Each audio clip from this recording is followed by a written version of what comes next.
Go back to Mississippi.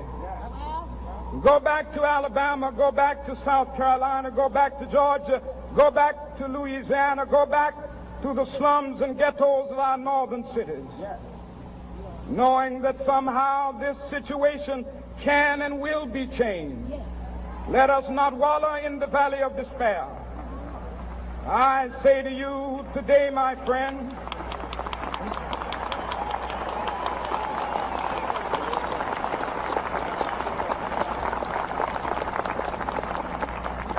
so even though we face the difficulties of today and tomorrow, I still have a dream.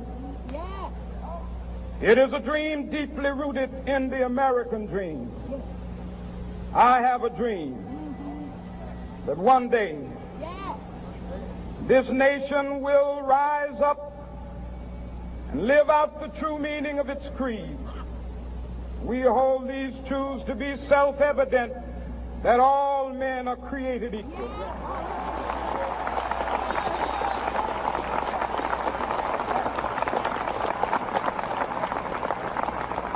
I have a dream that one day on the red hills of Georgia, the sons of former slaves and the sons of former slave owners will be able to sit down together at the table of brotherhood. I have a dream that one day even the state of Mississippi, a state sweltering with the heat of injustice, sweltering with the heat of oppression, will be transformed into an oasis of freedom and justice. I have a dream that my 4 little children will one day live in a nation where they will not be judged by the color of their skin, but by the content of their character. I have a dream today.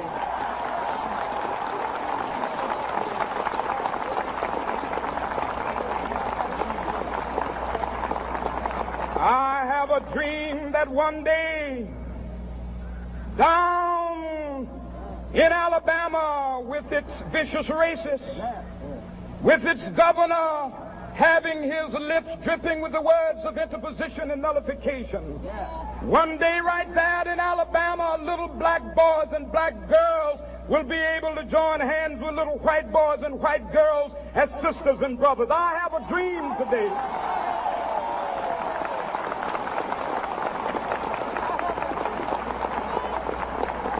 I have a dream that one day every valley shall be exalted, and every hill and mountain shall be made low. The rough places will be made plain, and the crooked places will be made straight, and the glory of the Lord shall be revealed, and all flesh shall see it together. This is our hope. This is the faith that I go back to the South with. With this faith, we will be able to hew out of the mountain of despair a stone of hope. With this faith, we will be able to transform the jangling discords of our nation into a beautiful symphony of brotherhood. With this faith, we will be able to work together, to pray together, to struggle together, to go to jail together, to stand up for freedom together, knowing that we will be free one day. This will be the day.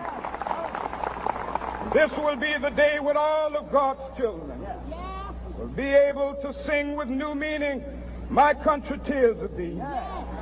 Sweet land of liberty, of thee I sing. Land where my fathers died, land of the pilgrim's pride. From every mountainside, let freedom ring. And if America is to be a great nation, this must become true. And so let freedom ring from the prodigious hilltops of New Hampshire. Let freedom ring from the mighty mountains of New York. Let freedom ring from the heightening Alleghenies of Pennsylvania. Let freedom ring from the snow-capped Rockies of Colorado. Let freedom ring from the curvaceous slopes of California. But not only that, let freedom ring from Stone Mountain of Georgia. Let freedom ring from Lookout Mountain of Tennessee. Let freedom ring from every hill and molehill of Mississippi, from every mountainside. Let freedom ring, and when this happens,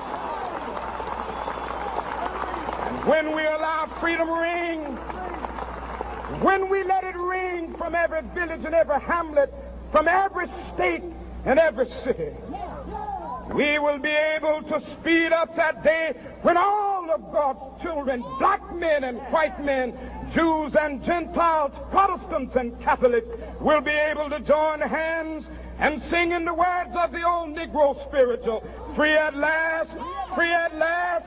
Thank God Almighty, we are free at last. Fala, fofuchas e fofuchos! Estamos acabando o ano, estamos fechando, né, galera? É a última, Fica tranquilo que a gente fechando o ano agora. Vamos estar dando uma olhada aí hoje, a terceira parte aí da Guerra Fria. Viemos ao longo aí do bimestre, analisando aí a Guerra Fria, vendo toda essa estrutura, e deixei para o final aí para a gente poder ver a Revolução Chinesa, com Mao Tse Tung, toda essa estrutura aí, da China. É interessante que vamos fazer aqui um paralelo com a indústria chinesa hoje, capitalista, né? Lembrando aí, capitalismo, não tem socialismo ali, é capitalismo. Esse novo modelo capitalismo chinês, que é interessante, né? Inclusive, a própria, eu falei isso na videoconferência, quando eles se abrem até tecnologicamente, eu falei com os alunos, eu falei assim, ó, você não tem WhatsApp lá, você tem um programa parecido com o WhatsApp, que é chinês. Você não tem Facebook, você tem um programa parecido com o Facebook, que é chinês. Você não tem o Google, você tem lá um buscador parecido com o Google. Todos eles fecharam para essas empresas entrarem e criaram seus próprios, cópia, né? E hoje essas empresas são fortíssimas lá dentro, e pelo contrário, agora estão exportando. Tá aí o TikTok mundialmente, é o contrário agora. Deu uma revertida aí, né? Em relação aí à tecnologia de software que está vindo da China. E vamos falar da Guerra do Vietnã. Vamos estar dando uma olhadinha na Guerra do Vietnã aí. Fatores externos dentro da guerra lá e internos dentro dos Estados Unidos que vão levar aí a essa guerra. Tranquilo? Vamos dar uma olhadinha aí? Partiu! Vamos lá então, fofuxos. Vamos dar uma olhadinha aqui. Hoje a gente vai estar falando aqui sobre a Revolução Chinesa, que a gente conversou, já deu um toque já, e falar sobre a Guerra do Vietnã, fechando aí nossos assuntos aqui, para nossa prova.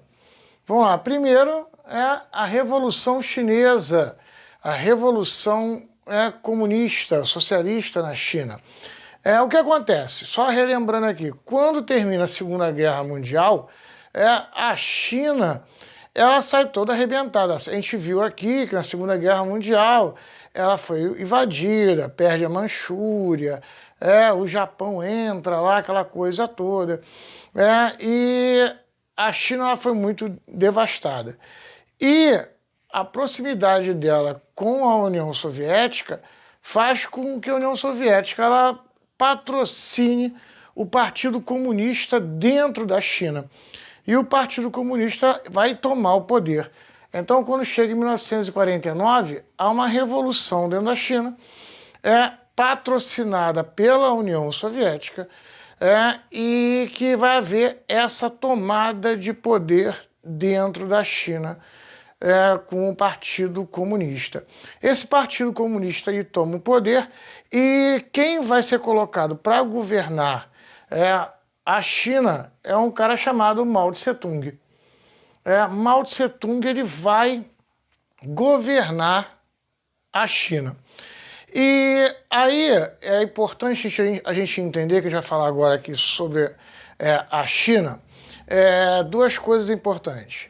Primeiro, entender que o Mao Tse Tung ele tinha uma visão de industrializar a China a lá o modelo americano. Nós vimos aqui esse ano o American Way of Life, né? Esse modo de vida americano, fogão, geladeira, automóveis. A China, ela sonha em se desenvolver, né, na sua indústria para competir com os Estados Unidos. Parece ironia, né? Hoje está aí os dois competindo. Outra coisa importante a gente entender, vamos lá falar sobre outra coisa.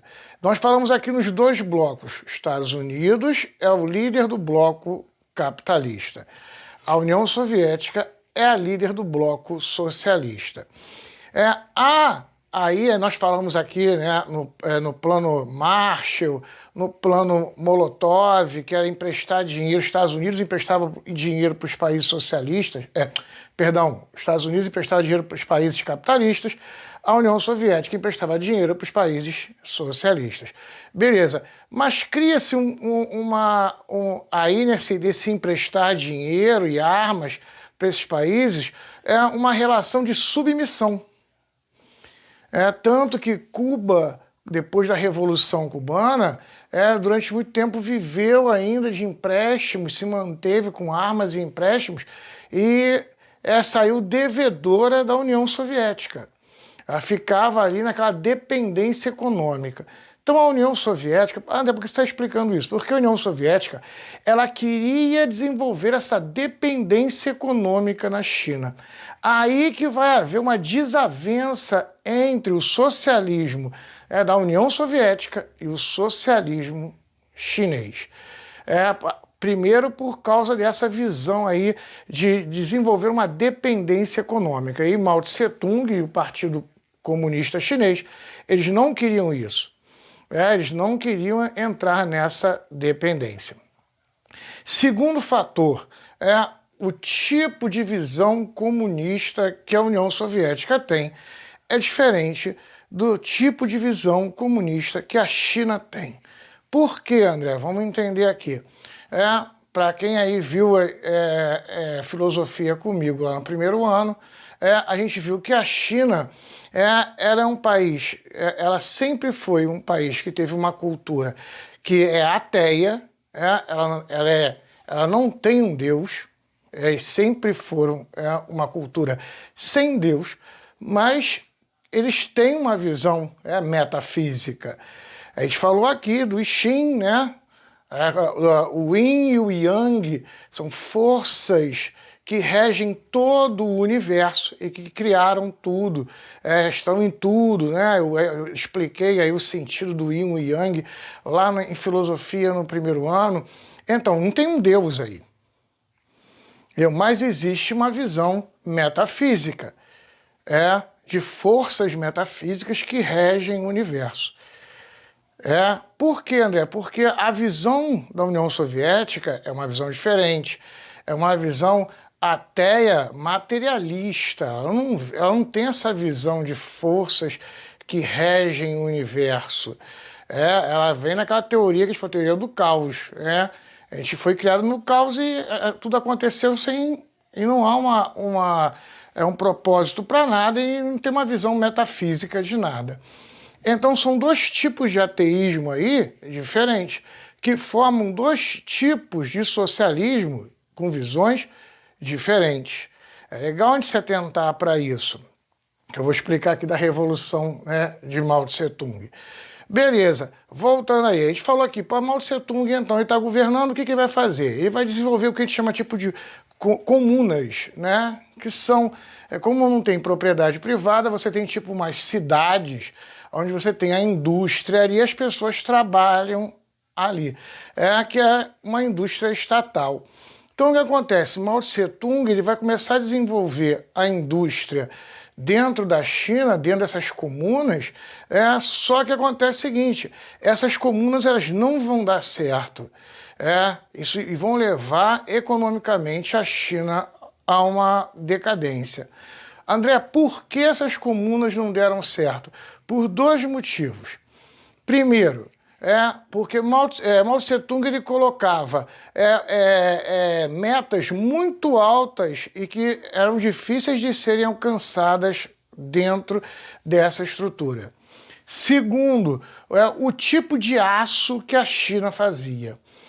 Pensa que a gente está falando em fogão, geladeira, automóvel, então isso tudo é feito com aço. O aço chinês era muito ruim. Só para vocês pararem para pensar no que a gente está falando aqui, até bem pouco tempo, falava-se em produto chinês, falava-se em Xing Ling. Esse produto chinês é descartável, é Xing Ling. Durante muito tempo, a China produzia produtos de baixa qualidade. Sempre foi uma característica dos produtos chineses. Isso veio mudando ao longo da história, até bem pouco tempo. Quando essa visão de produto descartável ela ficou forte, os produtos chineses, tanto que a gente lembra aí do 1,99, entrou em uso, quem pegou aí o 1,99, entrou em uso, os produtos chineses começaram a crescer dentro do mercado. Aí só para você entender. E a própria China, quando ela se abre depois, mais para frente, em que entram as indústrias americanas e até de outros países ali começam a produzir, foi o que a gente falou aqui na nossa primeira aula. Hoje, iPhone é fabricado na China, Nike é fabricado na China, Adidas é fabricado na China. Os produtos, a maioria dos produtos que você consome hoje são fabricados na China. A China abriu para a entrada dessas empresas, mas ela, como não existe propriedade, não existe a ideia de propriedade intelectual, a China ela copia tudo. Ela foi copiando, e o processo de desenvolvimento de seus próprios produtos foi melhorando, a um ponto de hoje a gente ter marcas muito importantes, como o Xiaomi, ou como a Huawei, que arrumou uma confusão aí com os Estados Unidos, está nessa briga com os Estados Unidos, fora aí Motorola, que na verdade ela é chinesa, né? Ela não era chinesa, era finlandesa, entrou em falência, a China comprou só para ter um nome. Então hoje quando você compra Motorola, você está comprando um produto chinês com um nome finlandês, para poder desmistificar essa ideia do Xing Ling.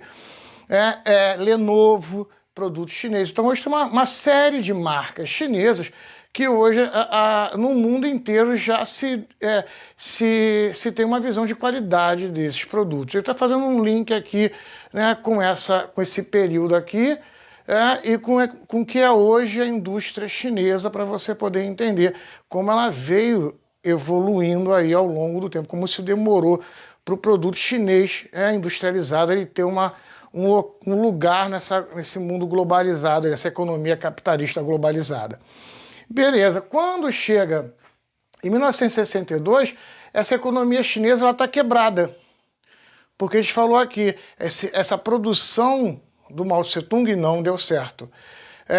Então, em 1962, Mao Tse-tung vai fazer o que a gente chama de Revolução Vermelha. Olha aí, o Mao Tse-tung ele veio trabalhando a juventude bem parecido com Hitler.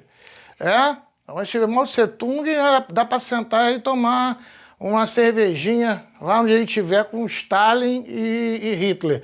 Esses aí estão no mesmo caminho. O que ele fez? Ele vai fazer uma coisa, queimar todos os livros dos colégios, colocar o livro vermelho, olha aí, ó, o livro vermelho que vem com a doutrina de Mao Tse-tung, onde todos os jovens tinham que estudar a doutrina de Mao Tse-tung, e essa doutrina do Mao Tse-tung, ela coloca a cultura ocidental como a grande inimiga da cultura oriental. Essa é a visão. A principal é importante você entender isso. O grande problema da China seria estar aberta para a cultura ocidental. Isso é muito forte. Ao ponto, só para a gente ter noção aí do que a gente está falando, vocês terem noção do que a gente está falando, ao ponto dele fechar todas as universidades, na China, porque as universidades ensinavam cultura ocidental. Pra você ter ideia, os músicos da orquestra sinfônica foram todos fuzilados, porque tocavam música clássica, que era música ocidental, para você ter noção do que está falando. Então, nesse período, começa uma guerra entre o Partido Comunista e Mao Tse-tung. Então, comunista contra comunista, para você ter a noção do que a gente está falando. Então, o Mao Tse-tung ele dizimou aldeias, matava todo mundo que ia contra a doutrina dele. Foi uma revolução, uma tomada de poder. Aí você vai entender, você vai falar assim, André, eu já ouvi falar que houve até canibalismo na Revolução na China. Agora você vai entender o que acontece. Por isso que eu relembrei aqui aquele papo do Yin e o Yang. O que acontece? Na cultura chinesa, eles acreditam que se você matar um grande guerreiro, isso você tem em algumas tribos indígenas, também aqui no Brasil a gente já teve isso também, algumas tribos indígenas tinham isso. Se você matar um grande guerreiro e comer um pedaço da carne desse grande guerreiro, uma parte da alma desse grande guerreiro entra em você. Então, quando você ouvir falar em canibalismo na Revolução Chinesa, na Guerra da China, se atenta para isso. Não é um canibalismo em relação a comer carne, em relação aí a se alimentar, no sentido da dieta alimentar do chinês. Não tem nada a ver com isso. É uma questão aí religiosa. Aí você fala isso, tu fala, pô, mas os caras não são ateus? Entendeu agora? A confusão que gera aí, com a Revolução Chinesa. Tranquilo até aí? Então, ele começa a guerra em 1966 e é a tomada de Mao Tse-tung do poder. Aí fecha aí essa revolução. Tranquilo até aí, gente? Belezinha? Partiu? Vamos lá, continuando, galerinha. Agora vamos falar aí da Guerra do Vietnã. A Guerra do Vietnã, ela tem aí duas etapas.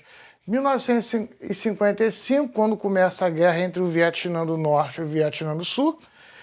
Aí, quando chega em 65, os Estados Unidos vão entrar na guerra e essa guerra vai até 1973. Quando os Estados Unidos ele vai sair da guerra. Tem o fim da guerra, os Estados Unidos ele sai da guerra. É importante você já deve ter escutado essa frase assim, a guerra dos Estados Unidos, a guerra do Vietnã ela não foi perdida em campo, ela foi perdida dentro dos Estados Unidos. A gente vai falar hoje isso, você vai entender por que a guerra do Vietnã, ela vai ter, o impacto dela é muito grande dentro dos Estados Unidos. Então é importante não falar só da guerra do Vietnã em relação ao campo de batalha, mas você entender o que está acontecendo dentro dos Estados Unidos durante todo esse período aí. Lembra que a gente falou aqui, vamos falar primeiro sobre a guerra. Lembra que a gente falou aqui, no final da Segunda Guerra Mundial, os países que foram derrotados da Segunda Guerra Mundial foram divididos entre o bloco socialista e o bloco capitalista. Isso deveria durar mais ou menos aí uns 10 anos, e depois disso haveria um plebiscito em que os países iriam se unir e o povo ia decidir se uniriam no sistema capitalista ou no sistema socialista. Isso é o que foi pregado pela ONU no final da Segunda Guerra Mundial. Então houve a divisão da Alemanha em Alemanha Oriental, que a gente falou aqui, administrada pelo bloco socialista, a Alemanha Ocidental pelo bloco capitalista com Estados Unidos, França e Inglaterra. Vimos aqui Coreia dividida entre Coreia do Norte, administrada pelo bloco oriental, Coreia do Sul pelo bloco capitalista, e Vietnã também, dividido Vietnã do Norte com o bloco socialista, União Soviética, Vietnã do Sul com os Estados Unidos, ali no bloco capitalista. O Vietnã ele tem uma importância mais estratégica para os Estados Unidos ali, não econômica, mas sim estratégica militar. Então o que acontece? A gente viu que não deu certo. Coreia do Norte invadiu a Coreia do Sul e aquela coisa toda. Então, o que vai acontecer? Quando chega em 1955, a Coreia do Sul, agora é o contrário, né? A Coreia do Sul capitalista, ela ataca a Coreia do Norte socialista. Estava próximo já de ocorrer o plebiscito. Hoje a gente sabe por quê, André? Porque a CIA, ela abre os arquivos dela de em tempo em tempo para a gente poder entender quais foram as ações dos Estados Unidos há anos atrás. Então hoje a gente sabe que o governo norte-americano já sabia que eles tinham feito um levantamento e que no plebiscito ia dar socialismo. Então, antes que ocorresse o plebiscito, os Estados Unidos injetam dinheiro em grupos armados na Coreia do Sul para atacar a Coreia do Norte. Começa aí a guerra do Vietnã. Coreia do Sul patrocinada pelos Estados Unidos, atacando Coreia do Norte, patrocinada pela União Soviética, que está injetando dinheiro e armamento aqui. Beleza? Até aí, gente? Tranquilo? Quando chega em 65, vai acontecer o quê? Os Estados Unidos vai perceber que a Coreia do Sul ela está perdendo a guerra para a Coreia do Norte. E que, mesmo injetando dinheiro e armas, os Estados Unidos ele não consegue fazer com que a Coreia do Sul vença a Coreia do Norte. É o momento em que os Estados Unidos entra na guerra. Então é o momento aí que você vai ter a entrada dos Estados Unidos dentro da guerra em 1965. É quando ele entra na guerra. Aí vão ocorrer várias coisas dentro dos Estados Unidos. E é importante você perceber também que no campo de batalha a guerra não andou.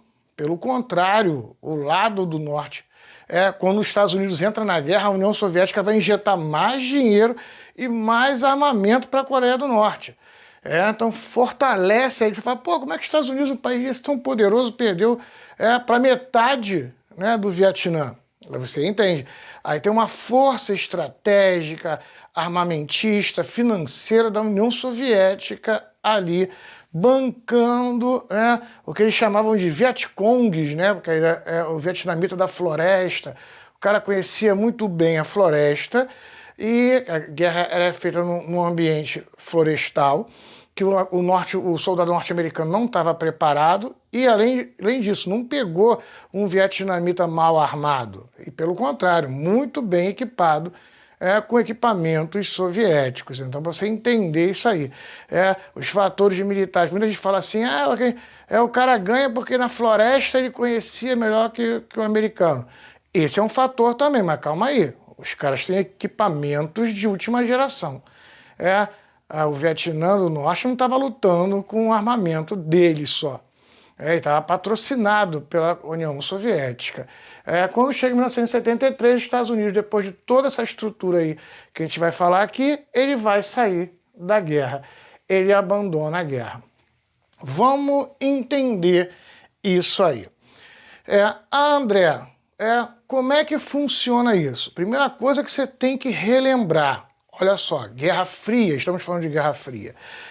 Estamos falando de corrida armamentista. De um lado, a União Soviética botando dinheiro e desenvolvendo equipamentos, armas, mísseis nucleares e aquela coisa toda. E do outro lado, os Estados Unidos também investindo grana pesada. Só que você tem que entender o seguinte, nos Estados Unidos é um sistema capitalista. Quem produz as armas norte-americanas não são o governo americano, são empresas particulares que produzem equipamentos de guerra dentro dos Estados Unidos. Por isso eu falei aí com os alunos na live, falei só, você nunca vai conseguir acabar com a liberação de armas dentro dos Estados Unidos num país onde você tem uma das maiores indústrias, uma das maiores partes econômicas do país está presa à produção de equipamentos militares. Então, essa indústria, para produzir, ela tem que vender. E lá para vender o país, principalmente ela vende para o governo norte-americano. Então o governo norte-americano, durante toda a Guerra Fria, ele vai estar envolvido em várias guerras, como a gente falou aqui. Afeganistão, Irã, Iraque, Vietnã. Ele vai, além de ser importante para ele estrategicamente, é importante porque ele tem que consumir produtos armamentistas para poder gerar receita para a produção de armas. Às vezes o pessoal fala assim, quer ver? Eu vou dar um exemplo para você. André, por que a NASA, ela nunca mais, o homem não foi na Lua, nunca mais? Porque a NASA ela não produz nada. Você tem empresas particulares que produzem as espaçonaves. A NASA é só um órgão público que financia essas empresas com dinheiro público. Você entender aí qual é o mecanismo capitalista que está rodando aí por trás. Então, olha só, em 1953, os Estados Unidos era governado pelo Eisenhower, que era um presidente republicano, que era um presidente aí... Vocês viram aí o Trump, você precisa explicar aí, republicanos e democratas. Então os republicanos eles estão ligados pesadamente à indústria armamentista. E essa indústria armamentista é que está empurrando os Estados Unidos para fazer a guerra do Vietnã. Então a guerra do Vietnã começa, o patrocínio norte-americano está acontecendo aí no governo Eisenhower. Então, o que vai acontecer? Como a gente falou aqui, a CIA começa a perceber que o Vietnã do Sul está perdendo a guerra, só que agora quem vai entrar na presidência dos Estados Unidos é o John Kennedy, que é democrata. E o John Kennedy não era a favor dos Estados Unidos entrar na guerra. Ele tinha todo um lado mais humanitário. Sempre lembrando aqui que nem democratas nem republicanos são ninguém aí de esquerda, tá? Só que eles têm uma visão ainda mais humanista, estão mais ligados aos problemas. Você vê aí, a pessoa a gente acompanhou aí bem esse ano aí, a eleição norte-americana, a gente deu para ver bem o discurso entre os dois partidos. Então o Kennedy era um cara ligado a essa visão de não entrar na guerra. Tranquilo, gente? Belezinha? Em 1963, o que vai acontecer? John Kennedy, ele fazendo aí, andando de carro, dentro de uma aparição dele em carro aberto, ele vai ser assassinado por Lee Harvey Oswald. Que vai dar um tiro nele, vai acertar a cabeça dele. Inclusive tem essa cena filmada, em que a esposa dele sai catando em cima do carro, o cérebro dele, aquela coisa pesada. O Lee, ele é preso, e no momento em que ele é preso, ele é assassinado. Ou seja, pronto, matou, se ninguém vai saber quem foi que matou o cara. Só que agora entra o Lyndon Johnson, que ele agora vai levar os Estados Unidos para a guerra. Aí você tem o vice dele agora, que vai levar os Estados Unidos à guerra. Era nítida a dificuldade que a família Kennedy tinha em relação à guerra do Vietnã. Então quando os Estados Unidos, ele vai agora no governo Lyndon Johnson, ele vai entrar na guerra, depois volta de novo aqui os democratas de novo com Nixon, tá? Só para você entender, primeiro aí eu estou dando essas ideias aqui dos presidentes, para você entender essa visão da economia industrial armamentista em relação à guerra do Vietnã. O interesse econômico e político em cima da guerra do Vietnã. Só que dentro do país começa a acontecer uma revolução de contracultura. Isso é muito importante a gente entender isso. você tem aí 3 movimentos e dentro desses movimentos você tem aí características diferentes que a gente vai estar falando. Primeiro é falar sobre o movimento hippie, que é um movimento aí que acontece na Europa e nos Estados Unidos. É um movimento contracultural. Eu até botei aí na plataforma para vocês. Para quem está assistindo e não é de plataforma nenhuma, assiste o clipe oficial da música do John Lennon, Imagine, e preste atenção na letra, tá, com tradução. Você vai entender a filosofia do movimento hippie. É um movimento, como eu falei aqui, conversei com vocês, é um movimento que a própria cultura conservadora norte-americana e a própria política tentou transformar, e até hoje, quando se fala em movimento hippie, todo mundo pensa naquele jovem doidão, que não toma banho, a ideia do discurso é criar uma caricatura do movimento hippie, que é o jovem que usa drogas e tudo mais. Vamos lá, primeira coisa, eu quero que você entenda que drogas, como a gente falou assim, como LSD, cocaína, esse tipo de coisa que existia já há muito tempo, e muitos filósofos e médicos, até falei aqui do Freud, que ele chegou a usar a droga para poder testar e entender o que era. O que eu estou querendo dizer para você ainda não se entendia muito bem o que eram essas drogas.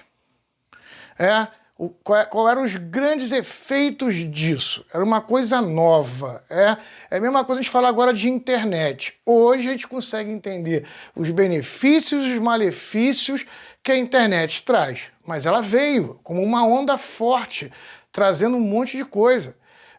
Coisas boas e coisas ruins, como a gente viu aqui, essa onda aí da fake news, que chega até a eleger políticos.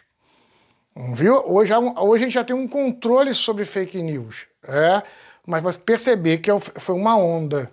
Estou querendo comparar as drogas na década de 60 no sentido de ser uma onda monstruosa em que não se entendia muito bem isso. Então tinha pessoas que achavam que aquilo aumentava o potencial da percepção humana, entendeu? Tinha umas coisas ainda não muito bem estudadas para a ciência, né? Ainda não se tinha sentado, se debruçado sobre isso de maneira séria. Mas isso veio como uma onda para o jovem. Outra é a visão libertadora que os jovens do movimento hippie eles possuíam. Eles eram contra qualquer tipo de religiosidade, religiosidade não. Eles eram contra a visão de religião dogmática, tanto que eles têm uma visão de religiosidade. Para quem estudou filosofia comigo, quem está vendo comigo aí, é só você lembrar dos Jardins de Epicuro. É bem aquela característica, todos somos irmãos, todos somos iguais, e não existe o céu e o inferno, nenhum ser que vá te punir. Nós estamos aqui, aí é meio yin yang, né? Estamos aqui dentro do cosmos e todos temos que amar a natureza. É uma visão que, para a época, e até hoje, muita gente ainda vai gritar comunista. Comunista, uma sociedade sem fronteiras, uma sociedade onde não deve ter ninguém passando fome, não deve ter propriedade privada, tudo é de todos, todos somos irmãos. Isso vai muito na direção de uma visão socialista comunista, não socialista, mas comunista, numa visão comunista. Isso dentro da Guerra Fria cria um terror no governo norte-americano. E esse movimento ele se alastra na Europa e nos Estados Unidos. E o maior grupo musical da época era os Beatles. E um dos líderes dos Beatles, o John Lennon, que a gente falou aqui, ele vai cantar isso e ele vai ser a ponta desse iceberg. É claro que tem vários artistas, Janis Joplin, Jimi Hendrix, Joe Cocker, né? Existem vários aí artistas que eles foram importantes aí e tudo mais. Mas ideologicamente, o John Lennon, ele era uma força perigosa, né? Inclusive, mais para frente vai ser assassinado também. Mas para você entender essa estrutura, e a maioria desses cantores aí que eu citei morreram de overdose, e até hoje há uma teoria da conspiração se morreram de overdose mesmo, se foram assassinados, porque todos eles tinham esse discurso, era um discurso perigoso, e a frase deles era paz e amor. É o peace and love. Faça amor, não faça guerra. Olha aí, ó. Eles vão de encontro à guerra do Vietnã. O ápice desse movimento é aqui em 1969 com o festival de Woodstock. Tá até faltando um Czinho aqui, gente. Que é um festival que aconteceu, aí se você pesquisar, você vai perceber que é um festival que aconteceu sem estrutura nenhuma, eles cobraram ingresso, mas as cercas eram cercas de arame, o pessoal derrubou, entrou, quer dizer, virou uma coisa mesmo, não tinha água, não tinha comida direito para a galera, foi uma coisa meio que improvisada, as pessoas não tinham onde tomar banho, daí vem essa visão do cara que não toma banho, não tinha uma estrutura que um festival de música hoje tem, então não dá para comparar. Foi um grande encontrozão hippie mesmo em 69, no Woodstock. Então você entender que essa ideologia ela vai abarcar todos os jovens da época, se libertar, da libertação. Essa visão é fundamental para a gente. Beleza, vamos lá. O movimento Black Power, o poder negro. A gente tem 3 grupos aí do movimento Black Power. Primeiro, Panteras Negras. Nós temos aí o pastor Martin Luther King e o muçulmano Malcolm X. Apesar dos 3 estarem dentro desse movimento que a gente chama de Black Power, do empoderamento do negro norte-americano, eles têm características bem diferentes, com visões bem diferentes. Eu até falo, pessoal, gente, quer entender Luther King? Assiste o filme Selma. Você vai entender a visão dele, a briga dele com Malcolm X. A gente vai estar falando aqui. Vamos lá. Primeiro, Malcolm X. Malcolm X, jovem, negro, americano, entrou para a vida do crime, traficante, foi preso. Dentro do presídio vai haver a conversão dele ao islamismo. E ele tem aquela visão que a gente viu no primeiro ano. Você tem ali os mouros, que são os negros muçulmanos. Então, quando ele se converte, ele fala, a visão que ele vai ter é Alá, nós negros somos o povo escolhido por Alá. Então, ele vai ter essa visão de povo escolhido. Todo povo é o povo escolhido. Sempre esse discurso. Muda de religiões, mas é sempre aquela ideia de nós somos o povo escolhido. E o branco, ele é o inimigo. Tanto que ele tinha uma frase que ele dizia que os brancos eram os demônios. Aí depois, mais pra frente, depois de muita confusão, quando você não acredita, perguntaram para ele, você acredita ainda nisso? Ele falou, não, o branco passa a ser humano a partir de que ele trata bem o negro. Então, ele tinha uma visão, então você só é ser humano se você tratar bem o negro. Percebeu? É uma ideia aí de superioridade negra sobre o branco. Ele tinha essa visão. E ele era antissemitista. Os negros devem casar com os negros, os brancos devem casar com os brancos. E ele pegava em armas. Ele ia para a rua e pegava em armas. Então ele tinha essa visão aí. Beleza. Os Panteras Negras, que eram um grupo, começa como um grupo de patrulheiros. Você vai entender. Você viu aí agora a morte do jovem americano pela polícia americana. Então você já percebeu o medo das famílias, dos pais de famílias norte-americanos, quando suas filhas e seus filhos iam trabalhar, iam estudar e chegavam à noite dentro do bairro. Então surgem os Panteras Negras aí com um grupo de pais familiares que iam à noite para a rua, para patrulhar a rua, para esperar seus filhos chegarem.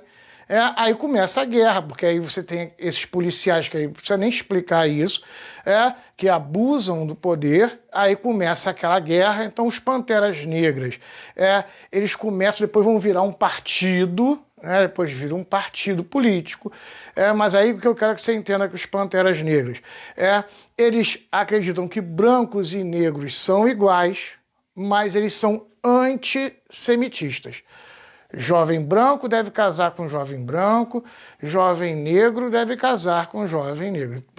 Para você ter uma ideia, dificilmente você era excomungado pela tua comunidade se você aparecesse com uma namorada branca ou então com um namorado branco dentro da sua casa. Eles não aceitavam isso.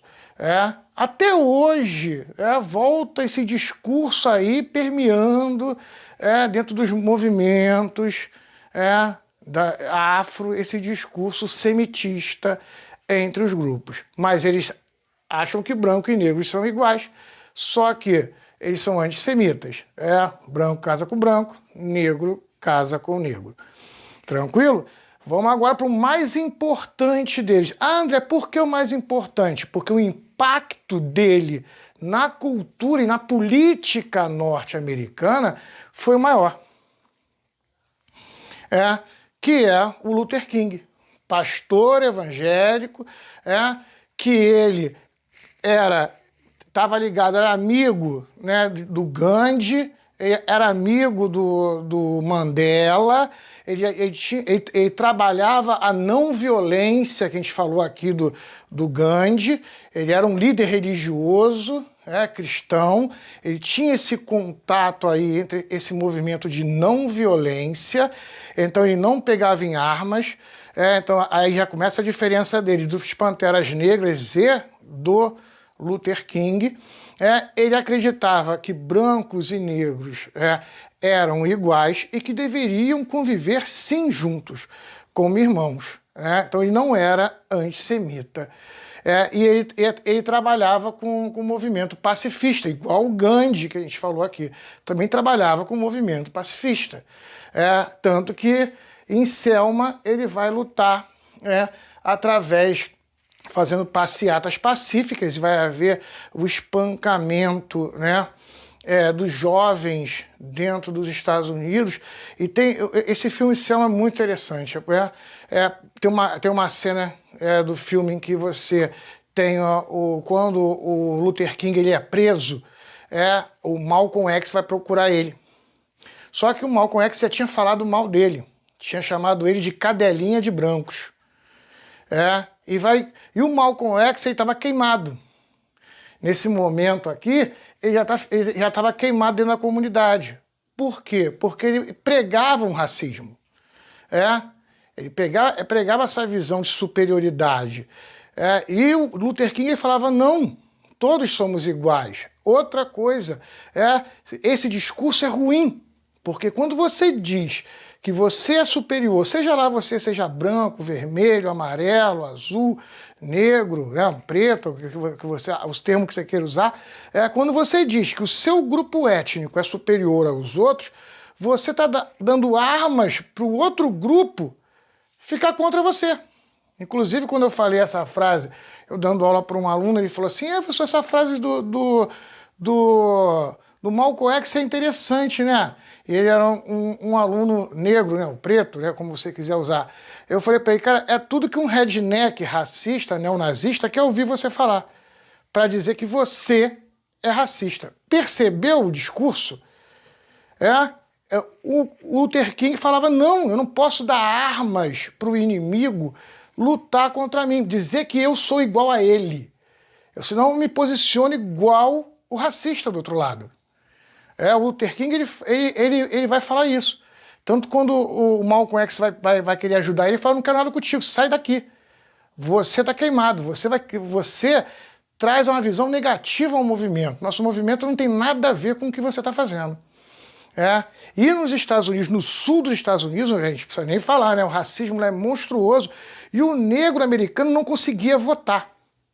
Só para você ter uma noção do que a gente está falando, quando um jovem negro ia tentar tirar o título de eleitor, ele tinha que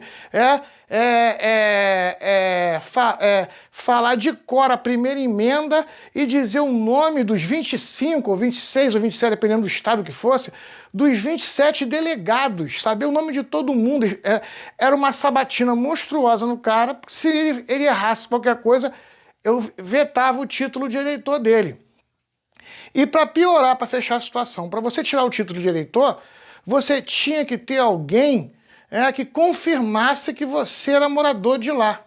Alguém que tivesse o título de eleitor e confirmasse que você era morador de lá. Ou seja, como só brancos tinham título de eleitor, você não tinha ninguém que confirmasse para você tirar seu título de eleitor. Ou seja, o negro americano não conseguia tirar o título de eleitor. O Luther King é o cara que vai entrar no governo, que vai lutar contra o governo, com o governo, vai pressionar o governo para acabar com esse tipo de lei, criando uma lei federal. Essas leis eram leis estaduais, criando uma lei federal que conseguisse dar ao jovem negro a possibilidade de tirar o título. A gente viu aqui no começo da nossa aula o discurso, Um Sonho, que é o discurso mais importante aí do Luther King. Então é importante a gente entender aí os três grupos e como eles se formam. Tranquilo até aí, gente? Agora, o movimento feminista, aqui, ó, em 68, o símbolo da sociedade, o símbolo da sociedade conservadora norte-americana era o campeonato de Miss Universo. Tá até aqui, tá faltando um S aqui no Miss América aqui. Que era as mulheres mais bonitas do mundo. Não precisa nem falar que até a época aí nenhuma mulher negra conseguia ganhar isso. Então, dentro dos Estados Unidos, a sociedade, para vocês terem ideia, era tipo Copa do Mundo, sabe? O país inteiro parava para assistir o campeonato da Miss América, para ver quem seria representante dos Estados Unidos como a mulher mais bonita do mundo. Essa ideia de colocar a mulher como um objeto, como um pedaço de carne. Aí o que vai acontecer? No acontecimento lá da Miss América em Atlantic City, um grupo de feministas entram, vão tacar fogo no sutiã e vão fazer protestos que vão pegar a televisão no horário nobre para todo mundo assistir a discussão. Que é isso? A mulher está sendo vendida como um pedaço de carne? O sutiã aí, gente, é só um símbolo. É importante a gente entender isso. É um símbolo de libertação. Ele é usado ali só como um símbolo de libertação. Ele não tem essa... Você fala assim, então não pode usar sutiã. Não é isso. Nesse momento era um símbolo que elas tinham de libertação. Então você tem aí todo um movimento que já é desenvolvido, que já vem sendo desenvolvido com as mulheres e que nesse momento aqui vai culminar. Outra coisa que é importante que eu acabei não falando, esses movimentos aqui, inclusive o Pantera Negra, tinha um batalhão de jovens negros da Guerra do Vietnã chamado Batalhão Pantera Negra. A pergunta que eu sempre faço para o aluno é: quem é que na hora do tiroteio vai lá na frente para tomar tiro e morrer primeiro? Era um negro. É interessante que hoje tem o discurso, a carne negra tem valor, esse discurso, ele descende disso. O jovem negro, ele interessa para servir de quê? De bucha na guerra para morrer mais? que eram os que mais morriam na guerra, o Luther King ele fala isso. Ele está mandando nossos filhos e são eles quem morrem. Então isso é importante a gente entender. Que esse discurso que vocês assistiram no começo da aula dele é um resumão do discurso, o discurso é maior. Então ele consegue juntar brancos, negros, orientais, todos os grupos étnicos e religiosos. Por isso eu falei, Luther King ele consegue mais do que todos os outros grupos. Ele consegue chamar a atenção e juntar todo mundo. Então você vai ter muçulmano com ele, você vai ter padres com ele, mesmo ele sendo um pastor, você vai ter a população branca junto com ele também. É todo um movimento. Ele fala, quem está morrendo nessa guerra são nossos filhos. Eles estão indo lá para morrer. Por quê? Por que nós estamos lutando essa guerra? Percebeu? Acende na população americana um desagrado total da guerra. É importante a gente entender isso aí. Entra o Richard Nixon, ele vai entrar para a presidência, você vai ter aí, é o momento em que o homem vai à lua, né? É importante a gente perceber isso aí. E ele já começa a se sentir enfraquecido. Essa força aí dessa estrutura da guerra, estão vendo que não vão conseguir ganhar, os Estados Unidos está perdendo, os jovens americanos não estão querendo ir para a guerra, lutar. Então, quando chega em 1973, ele vai tirar os Estados Unidos da guerra. Logo depois havia um escândalo na reeleição do Nixon, há um escândalo em que ele vai tentar espionar a base do partido contrário, vai tentar fazer uma espionagem, aí vai ser os caras que vão ser presos invadindo lá a base do candidato opositor a ele, vão entregar que ele que pagou, que foi o partido dele que pagou. Vai virar um escândalo tão monstruoso nos Estados Unidos que ele não vai conseguir até o fim do mandato dele, ele vai renunciar. Então a gente consegue entender essa estrutura da guerra. A gente percebe que os Estados Unidos não perde só fora, ele perde dentro do próprio país a guerra. Tranquilo até aí, gente? Beleza? Belezinha aí então, fofuchos. Fechamos o conteúdo. Agora, com calma, vamos se preparar para a prova final. Com calma, dá uma olhadinha nos outros vídeos, pega o material, dá uma estudada, faz exercício da apostila com calma, atenção. Tranquilinho aí, você vai lá e se prepara para a prova. Gente, o ano foi duro, foi difícil, sei para todo mundo aí, mas ainda bem a gente conseguiu aí estar todo mundo com conteúdo fechado, tudo direitinho. O que a gente tinha que ver esse ano em relação ao nosso estudo, nós vimos. E espero que todo mundo esteja em casa com saúde, a família.